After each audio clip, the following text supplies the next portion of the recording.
ইমানের পর নামাজ হলো ইসলামের প্রধান ইবাদত। আল্লাহ তাআলা মানুষের উপর প্রতিদিন 5 ওয়াক্ত নামাজ ফরজ বা আবশ্যক করেছেন, আর এই নামাজকে যথাসময়ে আদায় করাও আবশ্যক করেছেন। আবার কোনো ব্যক্তির ইচ্ছাকৃতভাবে নামাজ ছেড়ে দেওয়াকে কুফরি কাজের সঙ্গে তুলনা করেছেন স্বয়ং বিশ্বনবী সাল্লাল্লাহু আলাইহি ওয়াসাল্লাম।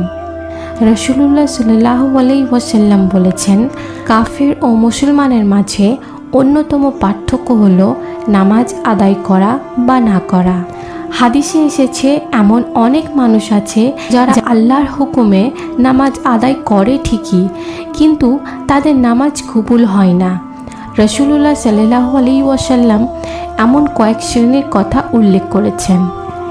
1. গণককে বিশ্বাস করা।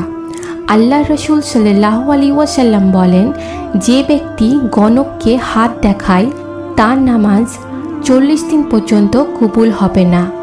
আর যদি গণকের কথায় বিশ্বাস স্থাপন করে তবে তার ঈমান নষ্ট হয়ে যাবে, অর্থাৎ সে কাফির হয়ে যাবে।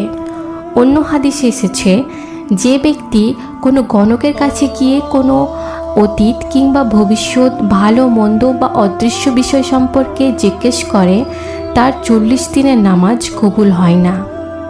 2. মাদক দ্রব্য পান করা।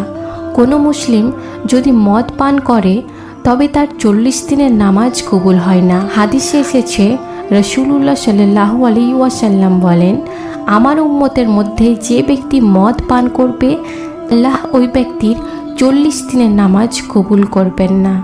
3. খুশুখুজুভাবে নামাজ আদায় না করা।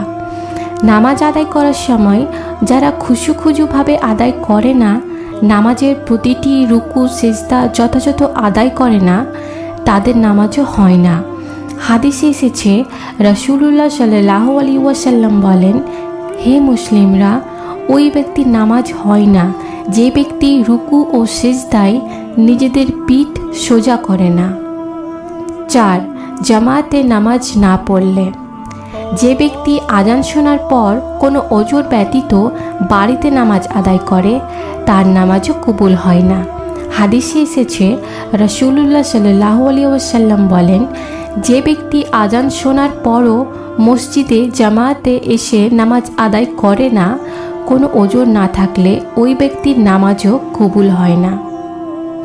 আল্লাহ রাব্বুল আলামিন আমাদের নামাজের সমস্ত ভুল ও ত্রুটি ক্ষমা করে আমাদের নামাজ কবুল করুক। আমিন।